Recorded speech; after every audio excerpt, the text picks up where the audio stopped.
Você está ouvindo o Conexões Inerentes.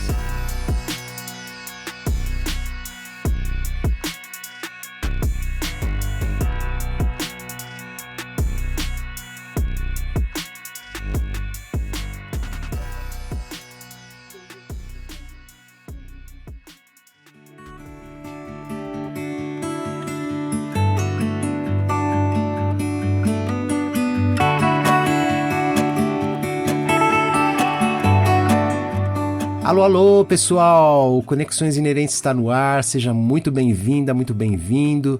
Eu sou Joel Machado e chego trazendo o segundo episódio da nossa série sobre comida. E se você ainda não ouviu o programa da semana passada, corre lá depois. Foi com o historiador Jaime Rodrigues e a conversa girou em torno de como os alimentos acompanham e moldam a história da humanidade. Um papo cheio de descobertas e conexões surpreendentes. Mas hoje a nossa mesa está posta para uma conversa que traz outro tempero, o da nutrição. E quem se junta a nós é a nutricionista e pesquisadora da Unifesp, Semiramis Domene, alguém que tem refletido profundamente sobre o alimento como parte das engrenagens que movem a nossa sociedade. E que vai nos ajudar hoje a decifrar questões que estão literalmente no prato dos brasileiros.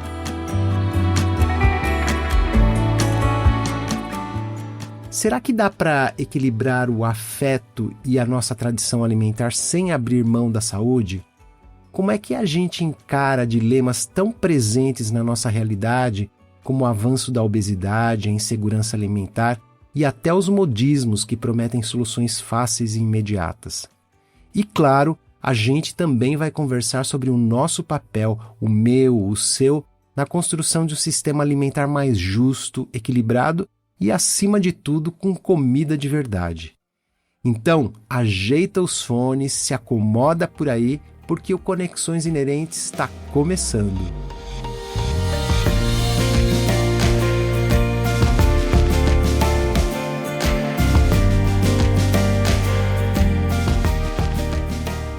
A Semiramis, pessoal, é nutricionista, professora associada e livre docente na Unifesp, com mestrado e doutorado pela Unicamp, coordena o grupo de estudos Nutrição e Pobreza no Instituto de Estudos Avançados da USP e o eixo Saúde e Nutrição do Instituto Nacional de Ciência e Tecnologia Combate à Fome.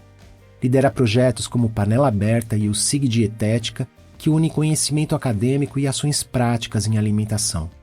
Na pesquisa, atua em áreas como dietética, micronutrientes e indicadores de qualidade da alimentação. Semiramis, que bacana ter você aqui com a gente no Conexões Inerentes. Super obrigado por aceitar este convite para conversarmos sobre comida, nutrição e tudo mais que envolve essa relação tão importante, né? Tenho certeza que o seu olhar sobre esse tema vai provocar boas reflexões em quem está ouvindo. Super obrigado. Bom, eu pensei em iniciar essa nossa conversa, Semiramis, olhando um pouco para os hábitos alimentares do brasileiro, né? Por essa cultura alimentar que foi sendo construída ao longo da nossa história e que é cheia de particularidades regionais, mas que tem muita coisa em comum ao mesmo tempo, né? Então, Semiramis, olhando para a mesa do brasileiro ao longo das últimas décadas, que mudanças mais marcantes você destacaria nos nossos hábitos alimentares? E aí, considerando também as diferentes camadas e realidades sociais do país.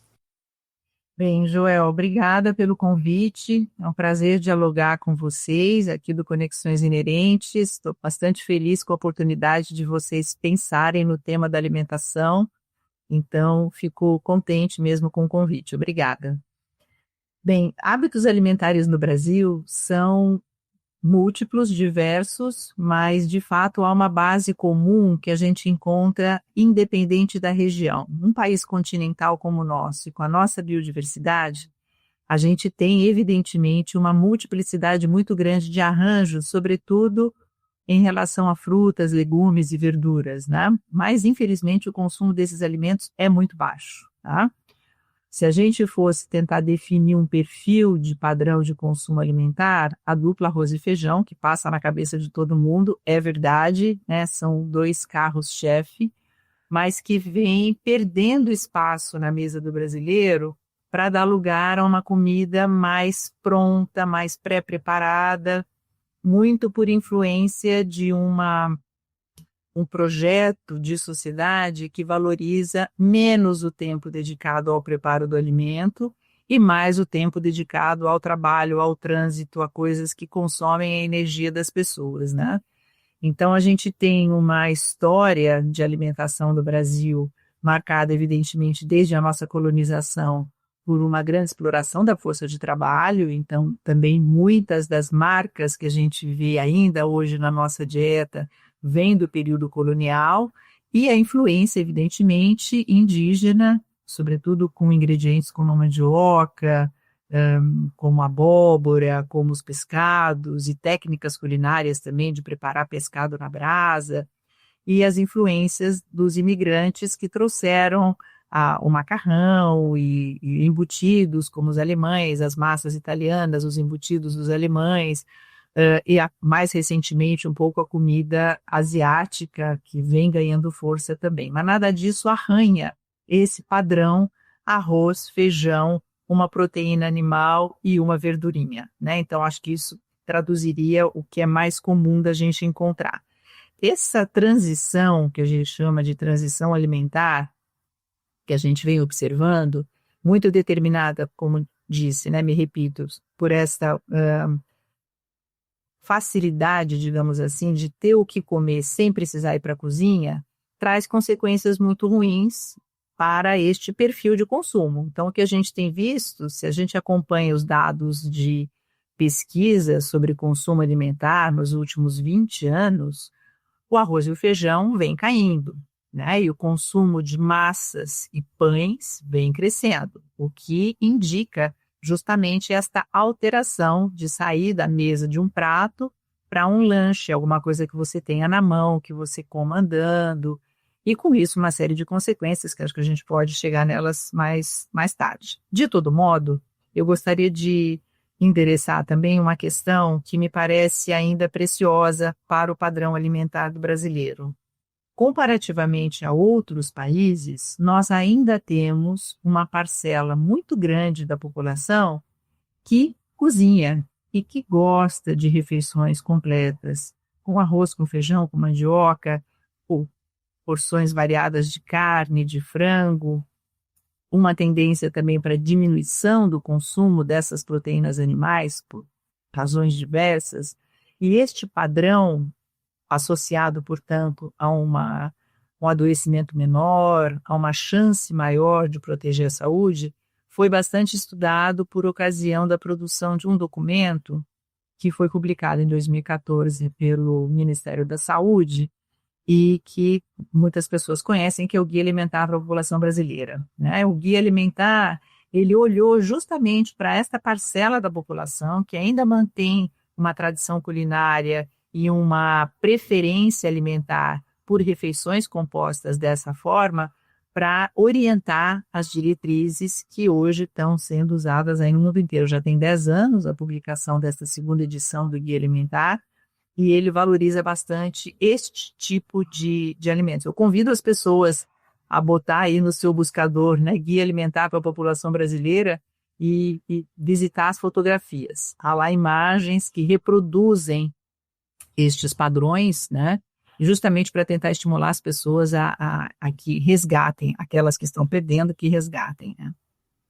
Agora, apesar dessa parcela grande da população, como você disse, que ainda mantém, né, essa preferência por preparar suas refeições, a gente tem uma outra realidade que é o consumo de produtos industrializados, que vem crescendo bastante também, né?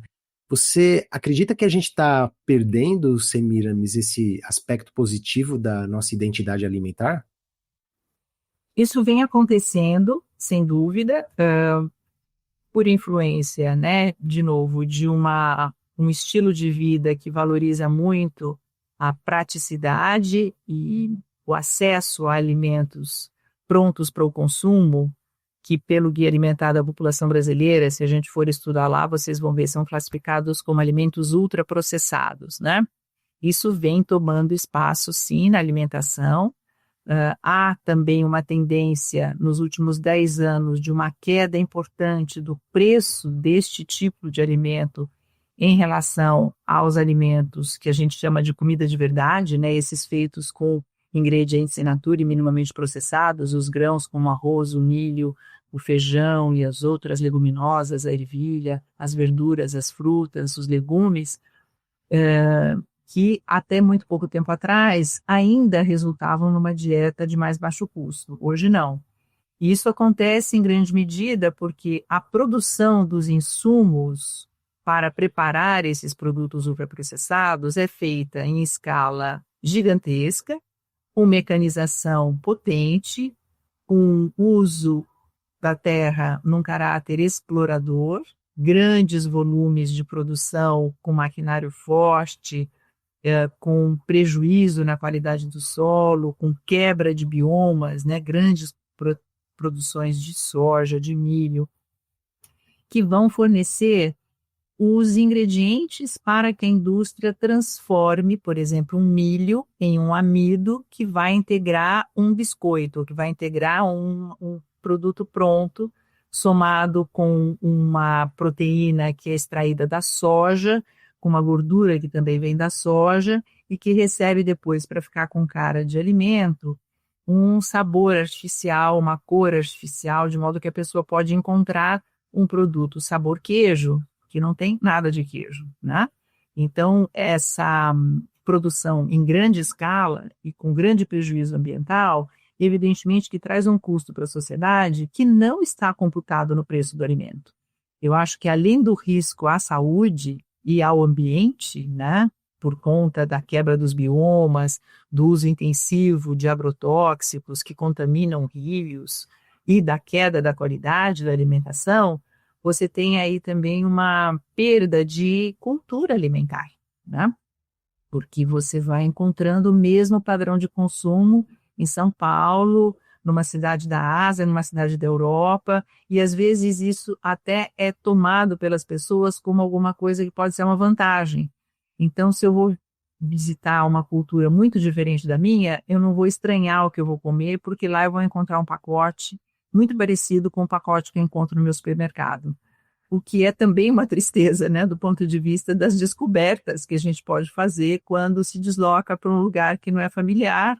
E aqui eu como um milho cozido, se eu for para o Nordeste eu posso comer um amendoim cozido, que no Sudeste normalmente as pessoas gostam de comer amendoim torrado. Então é interessante você também ter e se expor a essas experiências sensoriais com os alimentos que você já conhece, mas que são preparados de uma outra forma. Então isso com o consumo de alimentos ultraprocessados também se perde, né? Então essa tem sido uma preocupação de saúde pública, inclusive, em decorrência dos efeitos para a saúde, além destes todos que eu já mencionei para o ambiente, né? Que o aumento destes produtos na nossa alimentação vem imprimindo, né, numa escala realmente preocupante.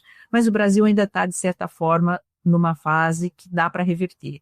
E a gente tem alguns poucos sinais que a gente consegue reverter. Vou te dar um exemplo muito do cotidiano das pessoas, que é o consumo de refrigerante.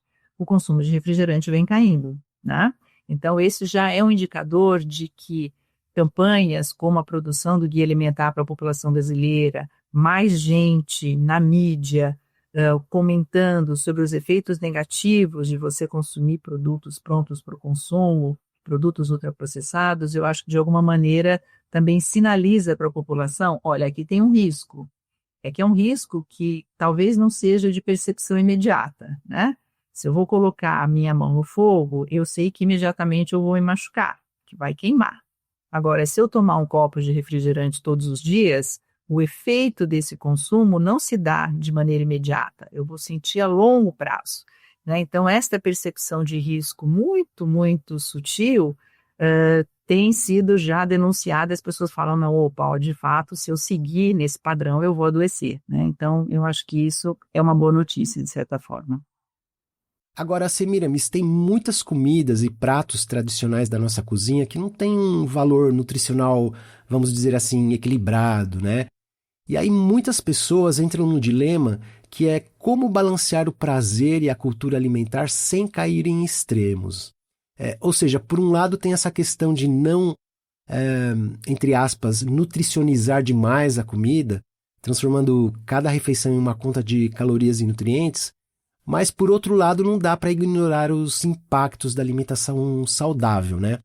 Então, como você vê essa questão de preservar o afeto e a tradição de pratos que fazem parte aí da nossa história, mas ao mesmo tempo garantir que eles façam parte de uma dieta equilibrada? Essa é uma pergunta muito interessante, porque de fato as pessoas acreditam que se eu comer tutu de feijão em Minas Gerais, comer um churrasco no sul, e a gente come churrasco em Minas Gerais e come tutu no sul, ou uma muqueca no Nordeste ou no Espírito Santo, uma maniçoba no Norte, e se eu der uma exagerada, eu estou entrando num padrão de risco. E não necessariamente, né? A ciência já mostrou que quando a gente consome moderadamente os alimentos, desde que você tenha uma diversidade no cardápio, então você não vai consumir o tutu todos os dias, nem churrasco todos os dias, nem a moqueca todos os dias, né?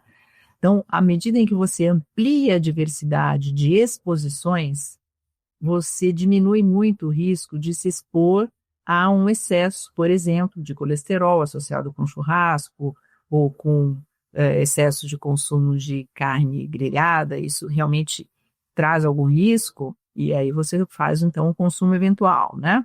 Ou excesso de consumo de dendê, se for comer moqueca sempre. Então, os grandes segredos, Joel, é comida de verdade, ou seja, feita com ingredientes in natura e minimamente processados, e em quantidades moderadas. É muito importante que as pessoas prestem atenção ao seu apetite. Uma das coisas também que o consumo de ultraprocessados promove nas pessoas é a perda da percepção de saciedade. E como você consome muito depressa, é um alimento que é feito para você não precisar mastigar demais, para você engolir rápido, sem prestar atenção no que você está comendo, em geral você come mais do que deve, né? Então, olhar para a comida de verdade, comer devagar, vai te permitir perceber quando é que você já está se saciando, né? E aí não precisa ir adiante, tá certo?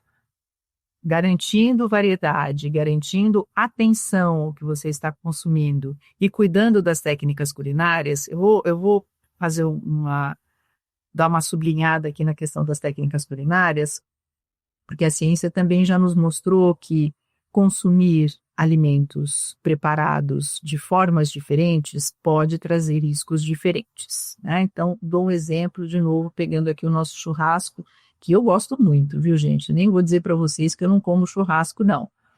Mas é uma técnica de preparo que estressa muito a matriz alimentar. A gente está chamando de matriz alimentar ali a carne, né?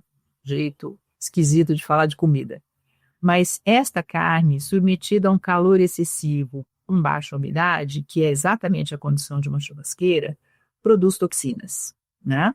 Então, existem estudos que já comprovaram, não só de maneira observacional, mas também de maneira experimental, que estas toxinas, que têm nomes complicadíssimos, estão associadas com o desenvolvimento de alguns tipos de câncer.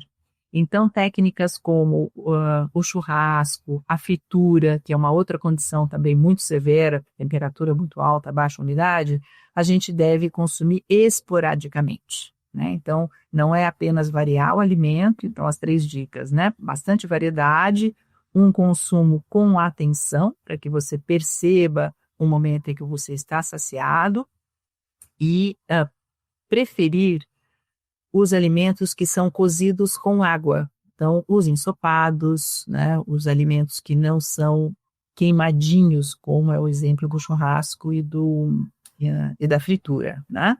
Se você fizer isso e ampliar bastante o seu consumo de frutas, legumes e verduras, e eu já estou dizendo ampliar, porque são pouquíssimas as pessoas que consomem frutas, verduras e legumes nas cotas que são adequadas para você proteger mais a sua saúde dos efeitos negativos de um erro alimentar, das doenças, etc., né? Imagina que a gente tem até uma campanha que ficou durante muito tempo, muito bonitinha, que mostrava uma mãozinha, né? Então, eu peço para as pessoas imaginarem a sua mão e pensar 5 porções ao dia, né? Se você consumir frutas, legumes e verduras numa quantidade que enche os dedos da sua mão, você está se aproximando de um padrão alimentar adequado. Então, 2 frutas, 2 legumes e uma verdura, né? Ou 2 verduras, 1 legume e 2 frutas. 5 unidades. Eu acho que é uma dica interessante, fácil das pessoas lembrarem e traz enormes benefícios. E vai te proteger. Aí você não vai comer, portanto, só a moqueca ou só o tutu, né? Você vai consumir um pouco de tutu com verdura e legumes e aí as coisas vão funcionar super bem.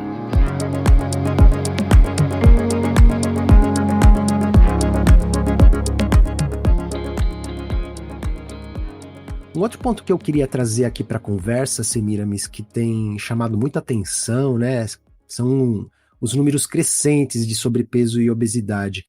Isso tanto em crianças quanto em adultos. Mas, ao mesmo tempo, o problema da insegurança alimentar é uma questão no Brasil. Na sua visão, por que a gente não está conseguindo equilibrar essa equação? O que explica essa contradição e o que você acha que tem contribuído para essa situação?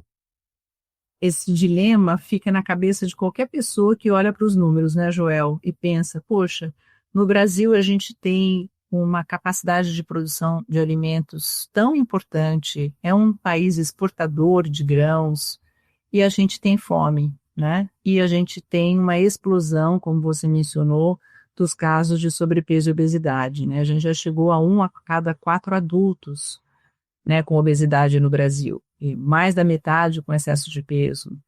Como você mencionou, entre crianças, esses números também vêm crescendo, e ao mesmo tempo a gente ainda tem perto aí de 8, 9%, né, da nossa população em situação de fome. Então, esse grande cenário contraditório que diz está faltando comida, está faltando acesso à comida, né? A fome é consequência de uma sociedade que não cuida das pessoas, assim como outros direitos são violados também, né? O direito à alimentação é tão violado quanto o direito à moradia, o direito à segurança. É claro que a gente fica tão tocado quanto sabe que uma pessoa está sem um lugar para morar, sabe que uma pessoa não tem o que comer. Mas isso tudo é resultado de uma sociedade que agudiza as suas diferenças, que não distribui renda de uma maneira adequada, né, e que, apesar de ser a nona economia do mundo, a gente tem essa situação terrível. Foi pior logo no período ali da pandemia, né, como muitas pessoas acompanharam, nós chegamos a ter quase 30% de pessoas nessa condição, o que era um absurdo, né, e mais de metade da população com algum grau de insegurança alimentar. Isso vem se reduzindo, sobretudo porque políticas de distribuição de renda, de emprego, vão trazendo reflexos pouco a pouco e as pessoas passam a resgatar o seu direito, aliás, previsto na Constituição desde 2009, né, o direito à alimentação, não era, viu? O direito à alimentação só entrou como direito social na nossa Constituição, que é um grande documento, né, que a gente celebra muito, a nossa Constituição Cidadã, mas entrou apenas em 2009. Mas, de todo modo, a gente tem ainda pessoas que não têm esse direito atendido, né? E eu tenho certeza que é resultado, portanto, da desigualdade social. A questão do crescimento do sobrepeso e da obesidade tem múltiplos fatores, evidentemente o consumo de alimentos e, sobretudo, o consumo de alimentos ultraprocessados é uma grande razão, né? O consumo de ultraprocessados faz com que você tenha menos capacidade de perceber a sua saciedade, você consome menos nutrientes, porque você deixa, eu como um pacote de alguma coisa, eu não vou consumir as minhas frutas, legumes e verduras, né? Então, a qualidade daquilo que eu como é pior. E a gente, evidentemente, provoca no nosso metabolismo uma reação de alerta. Fala, olha, você não está se alimentando bem, então coma mais, por favor, vá buscar mais comida, que o que você está consumindo não está sendo suficiente. E a pessoa vai consumir mais alimentos de baixa qualidade nutricional, né? Existem diversos outros mecanismos, né, que são estudados para explicar por que o consumo de ultraprocessados leva ao adoecimento, inclusive relacionados, por exemplo, com a qualidade da nossa microbiota intestinal, né? Todo mundo já tem ouvido mais recentemente o conjunto grande de resultados, né, que a ciência tem mostrado sobre a importância da gente ter um intestino saudável, né? Há estudos que avaliam, inclusive, a associação desta microbiota, desses micro-organismos que moram no nosso intestino, cuja quantidade, né, tem até um dado curioso, a gente tem muito mais células no nosso intestino na forma de micro-organismos do que as células do nosso corpo, né? É quase um outro ser ali dentro. Então, a qualidade deste ambiente associado a doenças como diabetes, associado a doenças como depressão, né? Então, os ultraprocessados, um dos mecanismos pelos quais eles também promovem maior adoecimento e inflamações, e a inflamação está na origem da obesidade, assim como está na origem de todas as doenças, eles alteram bastante a flora intestinal, né? Então, é um outro mecanismo explicativo pelo qual o consumo desses alimentos adoece. Então, você veja que nós estamos falando de um cenário que é decorrente de uma organização da sociedade. Por que é que a gente não favorece sistemas alimentares que produzam alimentos de verdade a preços mais acessíveis, em um ambiente em que as pessoas consigam ter tempo ou para cozinhar em casa ou para ir para um restaurante? E hoje no Brasil a gente tem uns equipamentos muito interessantes, talvez vocês já tenham tratado até em algum momento na questão dos restaurantes populares, nas cozinhas comunitárias, né, que promovem acesso a uma população de mais baixa renda a uma alimentação feita com comida de verdade a baixo custo. Essa é uma ideia genial.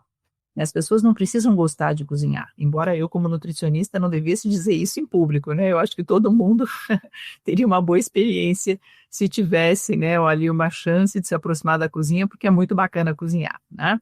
Mas, de todo modo, eu reconheço que, às vezes, as pessoas têm outros talentos e esse talvez não seja o priorizado, né? E aí vão para um restaurante e encontram uma comida de boa qualidade por um bom preço. Isso depende de investimento em política que faça com que as pessoas tenham ambientes alimentares mais propícios. O estudo de ambientes alimentares tem crescido muito no Brasil e no mundo. Então, se você mora numa periferia de uma cidade, como Santos, como São Paulo, você dificilmente tem acesso a feiras livres, por exemplo, né, para comprar comidas frescas. Você vai ter acesso a pequenos mercados que vendem pacotes, né? Então, aquela história de desembale menos e descasque mais não vai funcionar, porque perto de onde a pessoa mora, ela não vai encontrar. Então, esse conjunto de coisas é que explica, em parte, sabe, Joel, o fato da gente ter esse grande paradoxo, né? Pessoas ainda com fome, em um país que tem uma grande capacidade de produzir alimentos, e o crescimento de obesidade e de sobrepeso na mesma cidade, às vezes na mesma família, né?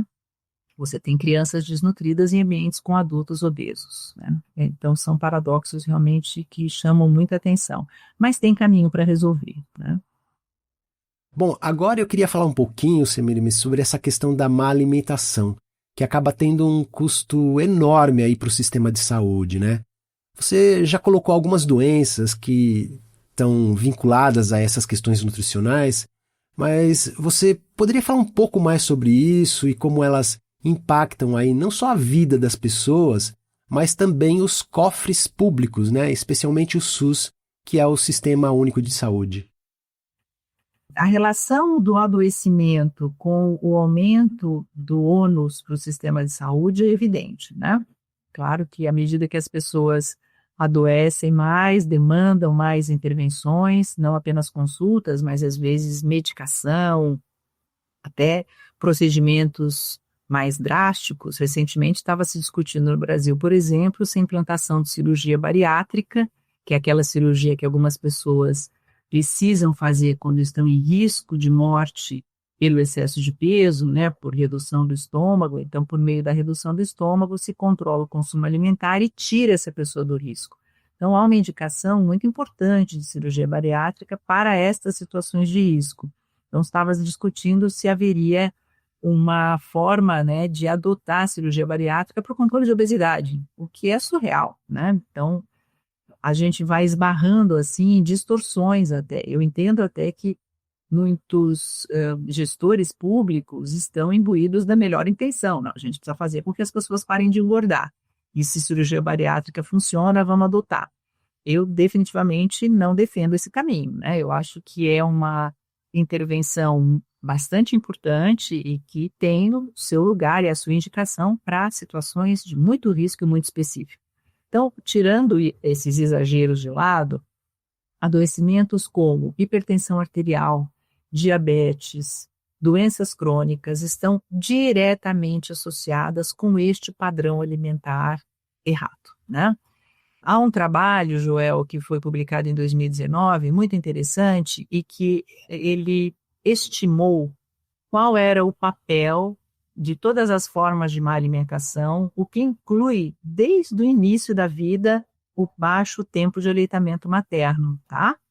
Porque essa também é uma grande forma, né, da gente não alimentar bem as pessoas, né? Quando as crianças, por motivos diversos, não têm chance de receber o leite materno. Então, este estudo incluiu todas as formas, né, de má alimentação, desde pouco tempo de aleitamento materno, até consumo de alimentos ricos em açúcar até 5 anos, que é também uma outra questão que preocupa bastante, né? A Organização Mundial de Saúde recomenda, e o próprio Guia Alimentar para a População Brasileira e o Guia para Crianças, que é um guia para menores de 2 anos, que o açúcar só entre na alimentação, nem que seja oferecido, né? Mas não precisa oferecer nunca o açúcar, mas que ele entre a partir dos 2 anos.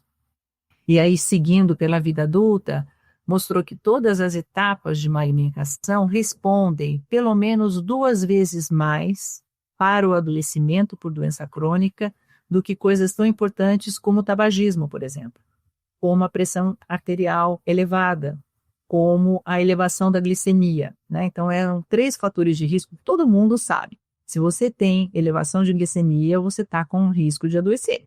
Se você tem pressão alta, você tem mais risco de adoecer. Aliás, já pode ser decorrente da instalação de uma doença, né? Se você fuma, você tem mais risco de adoecer. Mas se você come mal, o risco de adoecer é pelo menos 2 vezes maior. Então, realmente, a má alimentação em todas as suas formas é um grande motivador do aumento da procura por serviços de saúde. Eu não vou saber te dizer em dinheiro, em valores, quanto é que pesa para o SUS e para a medicina privada, mas certamente há uma possibilidade muito grande da gente diminuir muito os custos com a boa alimentação. Em algumas cidades, as equipes multiprofissionais que trabalham no SUS e em alguns planos de saúde isso também acontece, têm investido muito em atividades coletivas, em atividades de assistência nutricional, tentando trabalhar uma reeducação alimentar e nutricional, né? Essa é uma grande saída. E, de novo, eu vou puxar a sardinha aqui, com perdão do trocadilho, né, para minha brasa, porque eu trabalho no campo da dietética, né? Eu sou uma professora que olha para a comida no prato. Esta é talvez aí o core, o centro, né, o coração da dietética.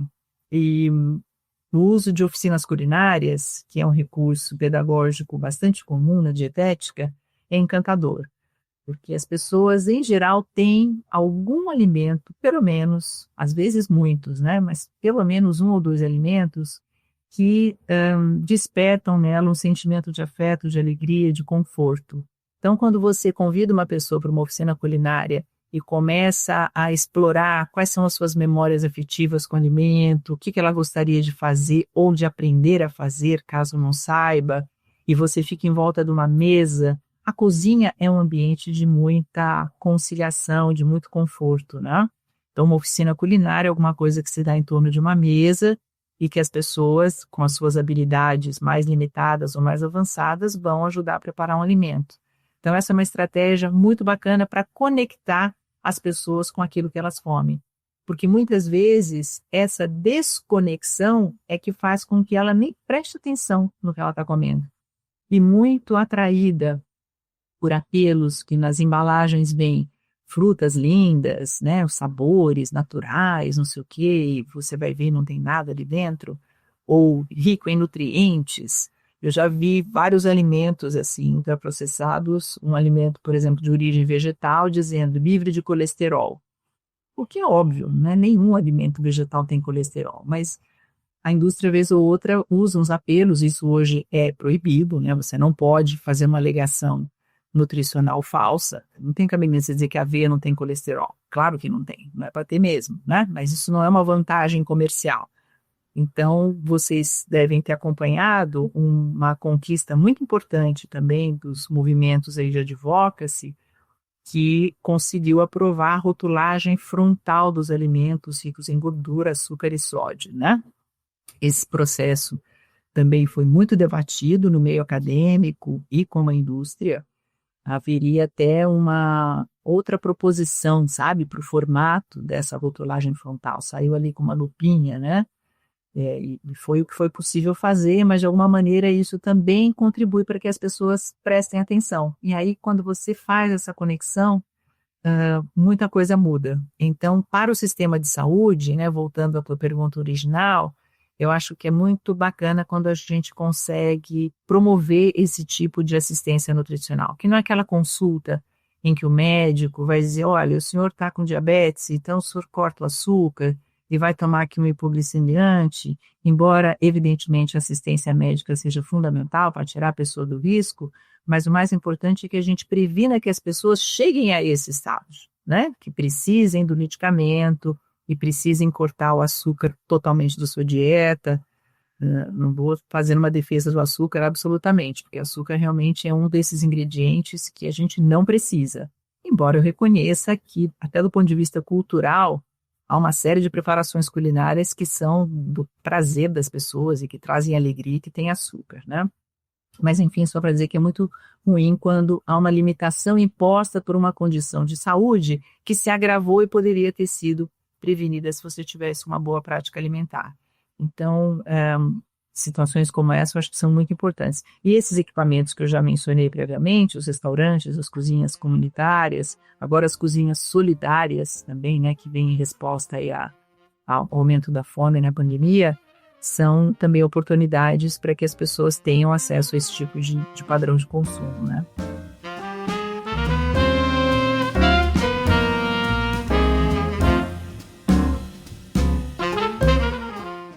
Aproveitando isso que você comentou, né, eu queria falar um pouquinho dessas canetinhas emagrecedoras, que é a semaglutida, se não me engano, né, que viraram febre, muita gente usando de forma indiscriminada.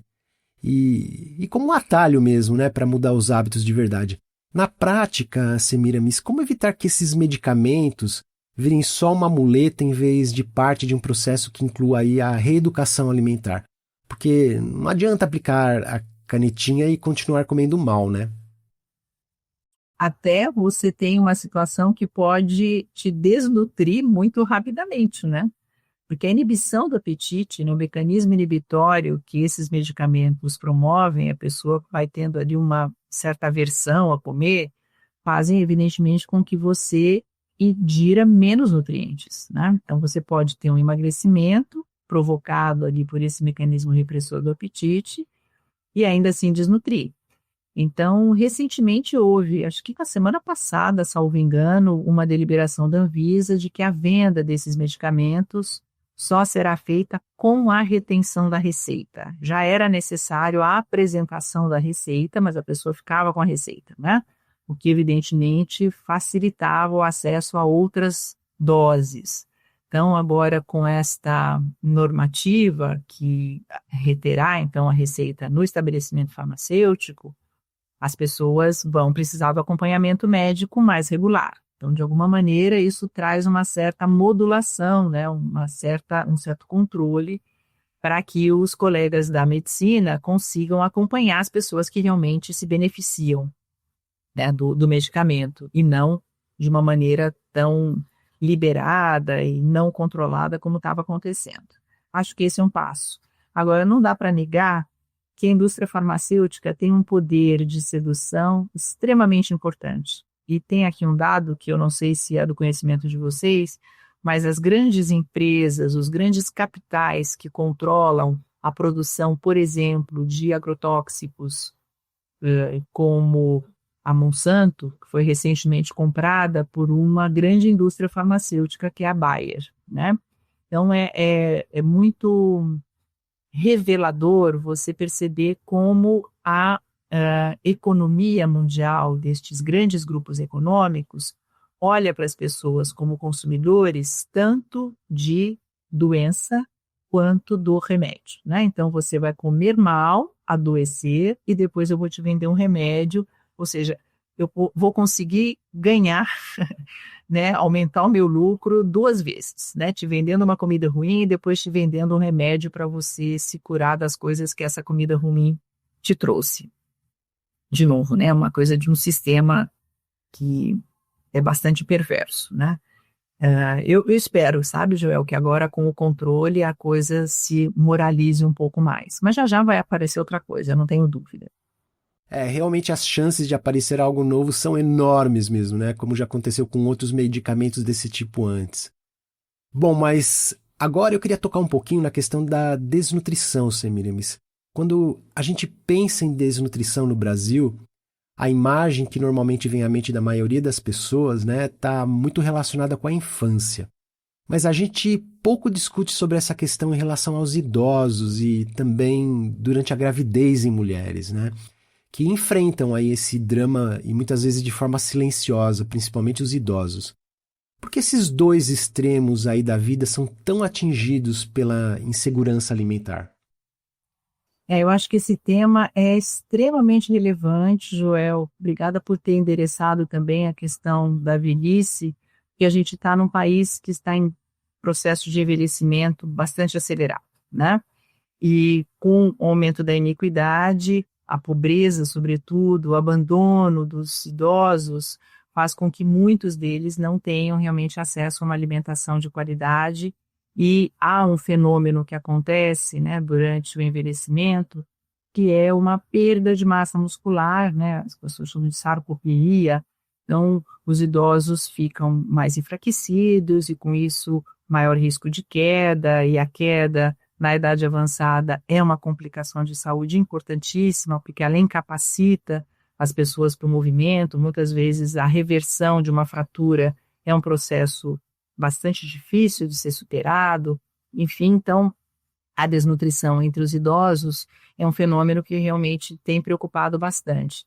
Além, evidentemente, de toda a privação de prazer, porque você imagina, né?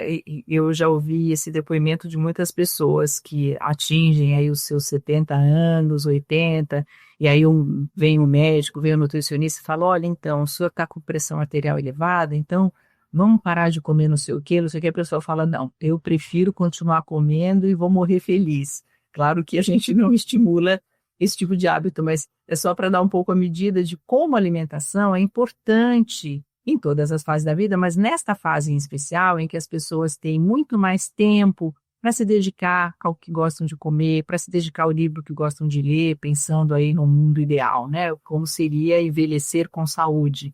A alimentação faz parte do espectro de desejos, né, das pessoas idosas. E que bom seria se todos pudessem ter acesso àqueles alimentos que gostam. Então não tem porquê, né? Porque não tem dinheiro, porque são isolados, porque não tem atenção da família. Então, políticas de atenção para esse estágio de vida são muito importantes. E é seguramente resultado aí desse estado de coisas, de uma desagregação social, especialmente nas famílias mais vulnerabilizadas, né?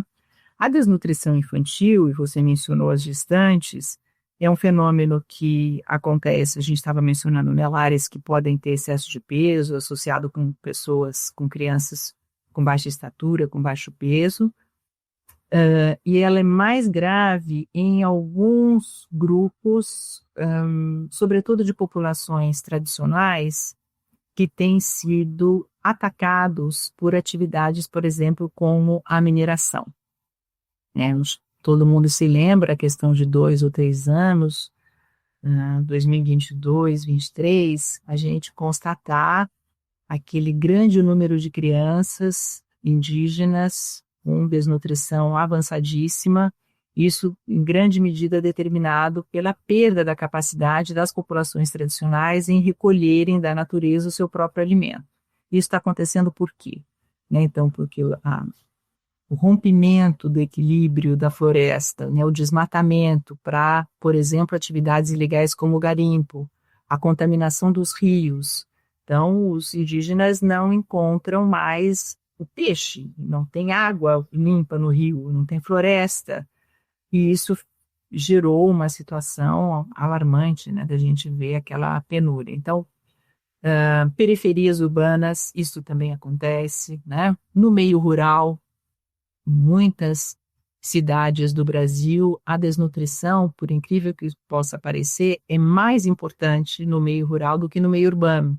Porque aí você pensa, quem mora no meio rural planta comida, né? Ou tem uma produção de alimentos, tem galinhas, pode ter ovos, mas ainda assim você vê fome também nesses lugares, né? Então, a desnutrição infantil nos primeiros 1.000 dias é catastrófica para os efeitos a longo prazo que essa criança vai ter se chegar, felizmente, na idade adulta. Até os 5 anos, talvez o impacto um pouco menor, mas igualmente importante, né, do ponto de vista da severidade das consequências. Há trabalhos que mostram que uma intervenção feita precocemente é capaz de reverter esse dano, né? Então há uma experiência muito bonita que talvez vocês conheçam do CREM, que é a sigla de Centro de Recuperação, perdão, e Educação Alimentar e Nutricional, que surgiu de um projeto na Unifesp, né? Do projeto Favela. Ele já tem 30 anos, o CREM, e vem trabalhando com recuperação de desnutridos. Fez isso durante os seus primeiros 20 anos, quase que só exclusivamente, e depois já precisou também acolher as crianças com excesso de peso, né? Então, hoje o CREM vive essas duas realidades. E é muito bonito ver como é possível reverter apenas alimentando as crianças, né? Não precisa fazer muita coisa. Evidentemente, com todo o apoio, vacinação, a puericultura completa, mas a reversão da desnutrição é só da comida e funciona.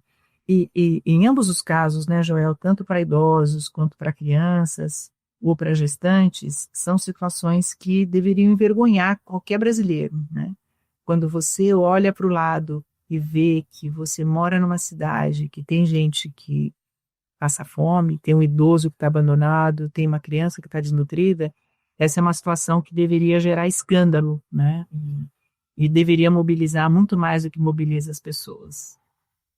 Acho que talvez essa falta de mobilização, né, Semiramis, tem muito a ver com uma certa indiferença social, uma naturalização dos problemas e também com uma noção de cidadania no Brasil que é muito seletiva, né? Infelizmente. Mas aproveitando que você falou sobre essa questão da desnutrição, eu queria complementar colocando um outro ponto aqui na conversa que é sobre a alimentação escolar no Brasil. O PNAE, que é o Programa Nacional de Alimentação Escolar, tem uma função de garantir refeições nutritivas para todos os alunos da rede pública, né? É um programa que tem feito muita diferença nessa questão da segurança alimentar.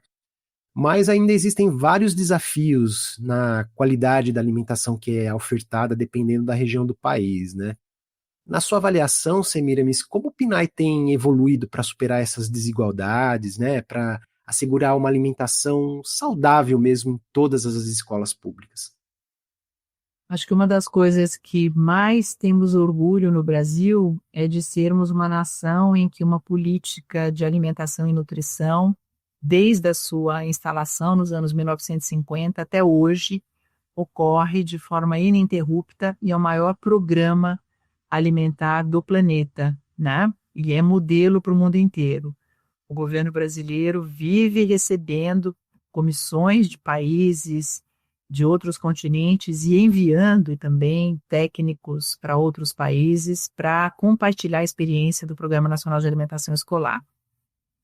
Você disse bem, é um desafio porque nós temos um país com quase 6 mil municípios, né? Diversidades regionais e locais muito importantes, e a execução desta política depende em grande medida do envolvimento do município, né? O programa funciona financiando, né, por meio da transferência de recursos, a compra de alimentos e o pagamento das pessoas, né, que trabalham com alimentação escolar nos municípios, e as prefeituras fazem, então, uma complementação desse recurso.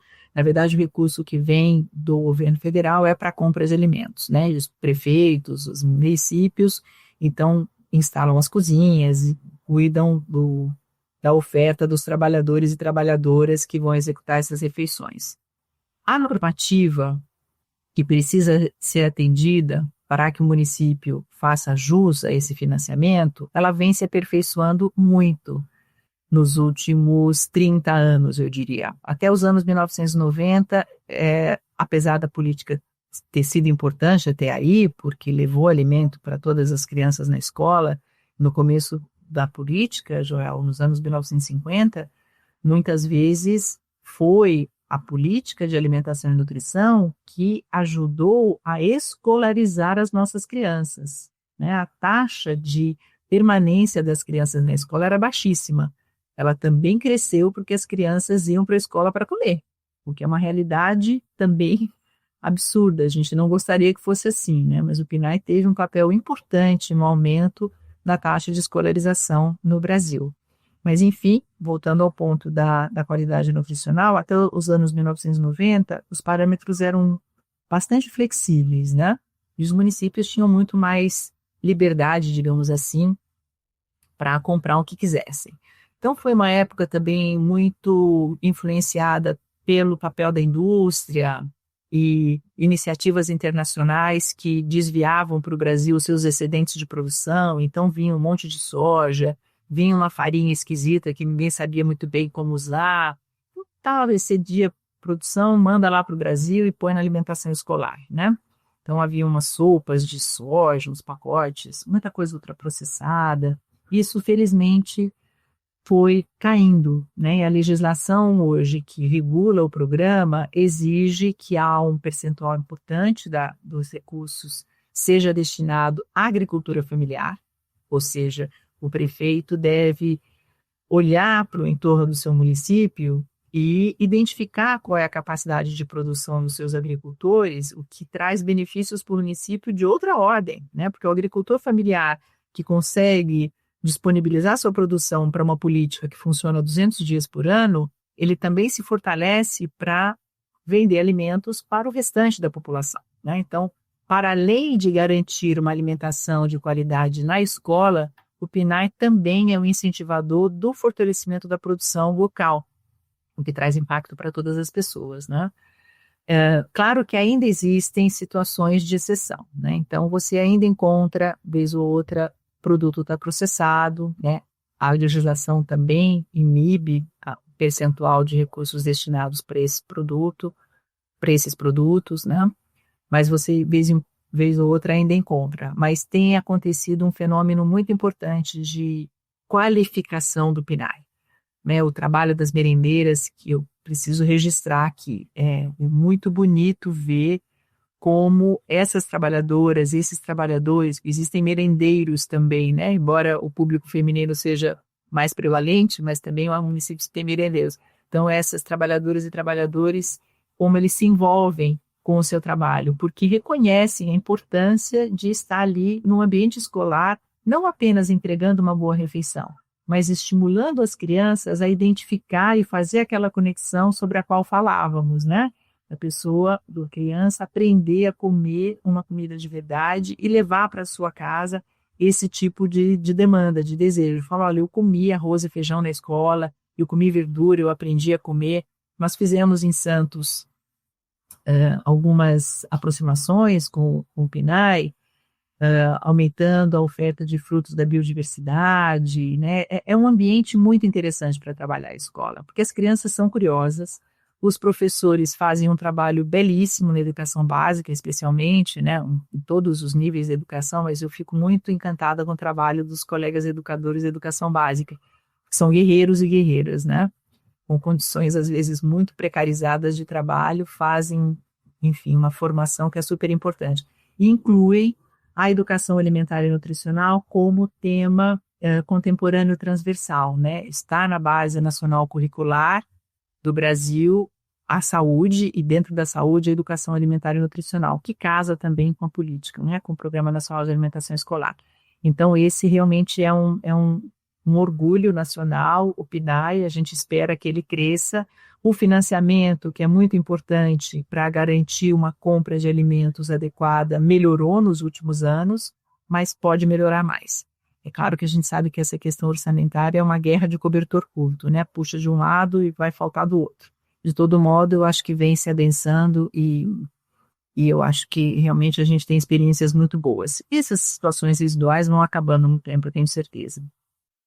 É bem importante, né? As pessoas conhecem pouco sobre isso, né? E é algo tão importante, né? São mais de 40 milhões de brasileiros que todos os brasileirinhos e brasileirinhas, né? Mais de 40 milhões que todos os dias recebem uma refeição. Isso não é uma política pequena, não, gente. 40 milhões de pessoas é gente pra caramba, É né? muita gente. É muita gente, então é uma política muito robusta, ela está muito bem estruturada, né, também, então realmente eu acho que é uma das coisas que mais orgulha o Brasil. Então, Semiramis, depois de tudo que a gente conversou, eu acho que fica bastante claro, né, que mudar aí o nosso sistema alimentar exige ações em várias frentes, principalmente uma ação coletiva, né? Mas no dia a dia, qual é o papel que cada cidadão pode desempenhar nessa transformação, seja como consumidor, pai, mãe, educador, ou até mesmo uma voz ativa aí nas comunidades, né? Como que a gente pode partir para ações práticas que realmente pressionem para um acesso mais justo à comida de verdade? O papel de cada pessoa é tão fundamental, Joel, que eu diria que é o que vai provavelmente, né, modificar se conseguirmos implantar mudanças estruturais importantes, porque o poder que as pessoas têm, né, de demandar mecanismos regulatórios, de demandar investimento em ambientes alimentares, de demandar o acesso à comida de verdade, a sistemas de proteção social que valorizem a proteção à criança, ao idoso, ao gestante, que a gente mencionou aqui na nossa conversa, mas também ao trabalhador, é fundamental, né? Há uma frase que é muito comum aqui no nosso meio da nutrição, da segurança alimentar nutricional, que diz o seguinte: comer é um ato político. Quando você resolve tomar um refrigerante, quando você resolve abrir um pacote, né? Quando você resolve deixar de consumir arroz e feijão, não consumir uma fruta, você está tomando uma decisão sobre a sua saúde, mas também sobre a saúde do planeta. Então, o que cada pessoa pode fazer, eu acho que passa desde o que você escolhe para comer, né? E quando está numa situação muito, muito vulnerável, e algumas pessoas podem dizer, escuta, eu adoraria não ter que tomar um refrigerante, eu adoraria não ter que abrir um pacote de biscoito, mas é o que é barato, é o que eu consigo comprar, não é? Então, eu entendo que há uma dificuldade, às vezes, do cidadão e da cidadã, mais vulnerabilizável, especialmente, de reconhecer como ele pode sair daquela condição, porque ele está tendo um direito violado. Mesmo consumindo um pacote de um alimento ruim, ele pode dizer, não, mas eu estou comendo, mas você não está com seu direito garantido a uma alimentação adequada. Então, é demandar da municipalidade, que eu acho que é a gestão pública mais próxima, né? Investimentos em equipamentos promotores de segurança alimentar, como as cozinhas, como os restaurantes populares, né? Os prefeitos têm uma capacidade muito grande de se articular. E como é que chega? Então, você pode procurar no seu bairro onde você mora, na sua associação de moradores, quem é que está no Conselho de Segurança Alimentar e Nutricional do seu município. Ele existe, o seu prefeito aderiu ao Sistema de Vigilância Alimentar e Nutricional, a adesão ao CISAM por parte da prefeitura é um ato voluntário, né, dos quase 6 mil municípios, só para vocês terem uma ideia, tem menos de 2 mil municípios que aderiram ao CISAM, né? Então há um grande potencial ainda de adesão aí a ser reclamado pela população. Isso significa que o prefeito vai receber acesso a editais, a investimento para este tipo de alteração do ambiente alimentar no seu município. Mas isso demanda que o cidadão vá lá e diga ao prefeito, eu quero alimentação de qualidade na escola do meu filho, eu não quero que ele consuma ultraprocessado, né? Eu quero ter acesso a uma cozinha, um restaurante popular, uma cozinha comunitária em que eu consiga ter uma alimentação adequada. Tem aqui um programa. É claro que as pessoas às vezes não têm nem a informação, mas se você se informar com o seu bairro, procurar frequentar as audiências dos conselhos de saúde, do Conselho de Segurança Alimentar do seu município, você vai fazer um grande trabalho. E, evidentemente, para as pessoas que têm mais acesso à informação e já não estão numa condição de tanta vulnerabilidade, aí realmente é uma opção, né? Você pode escolher melhor os seus alimentos e, com isso, promover mudanças muito importantes no ambiente alimentar em volta de onde você está. Então, realmente, comer é um ato político. Aquilo que a gente escolhe colocar no prato tem repercussões enormes que muitas vezes a gente nem imagina, e por isso é de verdade um dos atos políticos mais poderosos aí do nosso dia a dia. Perfeito. Bom, Semiramis, a gente está finalizando, mas eu pensei que seria bacana você dividir com quem está nos ouvindo um pouco da sua pesquisa científica mais recente e as iniciativas práticas que você e a sua equipe têm levado aí para além da universidade. Pode ser? Gosto da provocação, vou tentar ser objetiva, porque quando a gente começa a falar da gente mesmo, às vezes fica meio chato, né? Mas eu, como disse, trabalho com dietética e tenho estudado a composição do alimento a minha carreira toda, né? Eu gosto muito de conhecer o que tem dentro daquele grãozinho, daquela folha, daquela fruta. Então, composição de alimentos é uma coisa que sempre me encantou bastante. E quando a gente faz essa composição usando uma técnica culinária adequada no prato, aí fica lindo demais. Então, a gente tem trabalhado na produção de conhecimento sobre técnicas culinárias, né, e preservação de qualidade nutricional nos alimentos. Então, a gente está estudando recentemente um fruto da biodiversidade, que é o urucum. Todo mundo deve conhecer o urucum. É uma plantinha muito rústica, dá no Brasil inteiro, e a literatura científica tinha muito pouca coisa sobre o urucum. E a gente já sabia que o preparo daquelas carnes que a gente mencionou, que quando usa excesso de calor, né, e a carne ganha toxinas, o uso de condimentos é um dos fatores que previne a formação de toxinas durante o preparo de alimentos. Então, nós temos trabalhado nessa linha de investigação e não havia na literatura nada sobre urucum. Saiu agora o nosso primeiro artigo, 2025, mostrando que o uso do urucum realmente contribui para proteger a carne dos efeitos do calor. Então, é uma coisa interessante que a gente tem feito. A gente também trabalha com um projeto de extensão que divulga as diretrizes do Guia Alimentar para a População Brasileira, né? Então, a gente tem um projeto chamado Panela Aberta. É um projeto que saiu da sala de aula. Nós estávamos numa aula do nossa unidade curricular, no curso de nutrição aqui na Baixada Santista, discutindo o Guia Alimentar. Isso era 2018, e os estudantes então disseram: nossa, professora, mas o guia é muito legal, a gente precisa que as pessoas se apropriem dele. Eu falei: tá, eu concordo com vocês, o que é que vocês propõem? Vamos fazer um projeto de extensão? E aí nós começamos a nos reunir e construímos esse projeto junto com a colega que estava aqui na época conosco, a professora Maria Laura Lousada. E o Panela Aberta, desde 2018, é um projeto de extensão ininterrupto, não parou mais. Então, a gente tem um portal, eu convido as pessoas, se quiserem digitar panelaberta.unifesp, vão encontrar. Por meio de oficinas autorais, a gente vai renovando a equipe de estudantes extensionistas e o projeto já atingiu mais de 2.900 pessoas com essas oficinas para divulgar o guia. Então, o Panela é um projeto que temos olhado bastante. E ele nos levou a uma aproximação com um equipamento promotor de segurança alimentar e nutricional, que mais recentemente se organizou no Brasil, que são as cozinhas solidárias, né?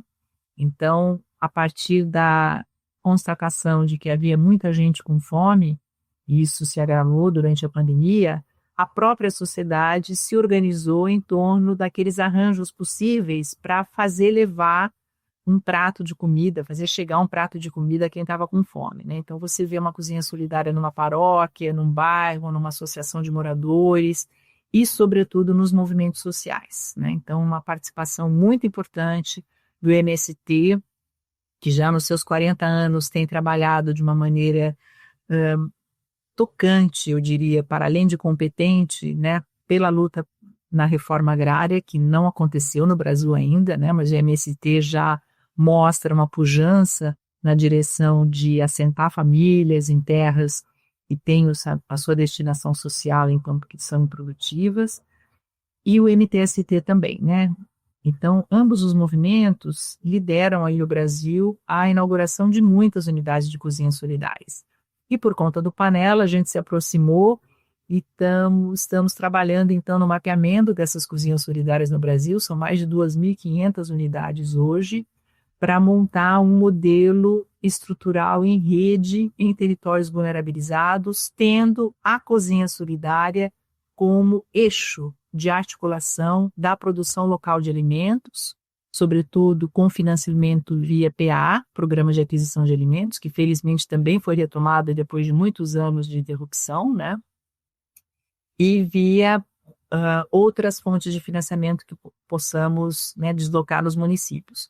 Então, esse projeto foi constituído em parceria com o Ministério do Desenvolvimento Social, com o Ministério do Desenvolvimento Agrário, com a CEAGESC, com o MST e com o MTST. Então, eu estou bem feliz da gente ter um projeto de pesquisa na Unifesp, com financiamento FAPESP, na linha de políticas públicas, que foi construído e está sendo gerenciado, está sendo construído, né, enfim, levando a campo todos esses parceiros. Então, a gente tem junto o gestor público dos ministérios, a gente tem junto o pessoal do CEAGESP, que faz um trabalho incrível no Banco de Alimentos, e os dois movimentos sociais. Então, a nossa dedicação para essa frente, né, que nós estamos no nosso segundo ano de projeto, um projeto de 4 anos, nos levou a um desdobramento muito bacana, Joel, que aqui na Baixada Santista a gente está em articulação com a produção local dos alimentos. A ideia de que sistemas alimentares de base agroecológica são um caminho interessante para vários males, né? E nós estamos num projeto com o apoio do MDA de uma economia solidária em torno de uma cantina. Então, nós estamos montando uma cantina solidária escola no campus Baixada Santista, com a participação incrível aqui dos produtores locais, de alguns outros parceiros, também dos movimentos sociais. Enfim, hoje é o que está mais me animando. A gente está muito envolvida com esses 2 equipamentos. E o projeto Panela Aberta, né? Então, convido as pessoas a olharem para o Panela e, enfim, se alguém tiver interesse numa oficina, é só mandar um e-mail que os nossos bolsistas podem realizar. E sigo no meu trabalho no grupo de pesquisa Nutrição e Pobreza, no Instituto de Estudos Avançados. Já faz 20 anos que o grupo existe, na verdade agora já 22, né? Em 2003 a gente fez 20 anos, e o trabalho lá no grupo Nutrição e Pobreza é um espaço de diálogo muito qualificado, porque a gente, estando dentro do Instituto de Estudos Avançados, a gente tem uma interlocução com vários outros grupos, né? Gostaria de mencionar principalmente o grupo de agricultura urbana da professora Thais Mauad e o grupo Saúde Planetária, liderado pelo professor Antônio Saraiva, que tem feito algumas coisas em conjunto com a gente. Esse ano vamos fazer também mais um evento aí. Então, também quem tiver interesse, a Mediateca do Nutrição e Pobreza tem um registro de tudo que a gente fez nesses 22 anos, está tudo gravado lá, e os textos produzidos também estão lá disponíveis para quem puder olhar. Agradeço pela oportunidade de falar um pouco do trabalho também, Gel.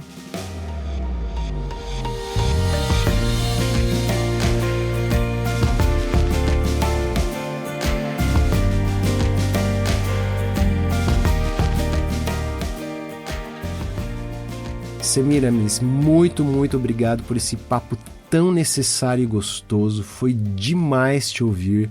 Você trouxe tanta coisa importante para a gente pensar, refletir. Obrigado mesmo por compartilhar tudo isso com a gente de um jeito tão generoso e acessível. E obrigado também a vocês que nos seguiram até aqui. Esse bate-papo foi incrível, não foi? E se você quiser saber mais sobre os projetos que a Semiramis mencionou na conversa, como o Guia Alimentar, o Panela Aberta e o Grupo de Pesquisa Nutrição e Pobreza, a gente deixou todos os links na descrição do episódio que você encontra aí no seu tocador de podcast. E conta pra gente o que você achou dessa conversa. Deixa um comentário sobre os episódios que você já ouviu e o que você tem achado dessa série. A sua opinião é super importante pra gente. E se você puder, dá aquela força marcando as estrelinhas aí no seu tocador e compartilhe o episódio nas suas redes. Tudo isso ajuda muito para que esse conteúdo chegue a mais pessoas. E olha só o que vem pela frente. Na próxima semana vamos falar de sustentabilidade e como a comida chega na nossa mesa. Do agronegócio à agricultura familiar, vai ser um programa imperdível e quem vai nos ajudar a entender tudo isso é o sociólogo e cientista ambiental Arilson Favaretto, que é diretor científico do SEBRAP e titular da Cátedra Josué de Castro na USP. Esse episódio você não pode perder. Então por hoje é isso, pessoal. Super obrigado pela companhia e espero vocês a semana que vem. Grande abraço, valeu!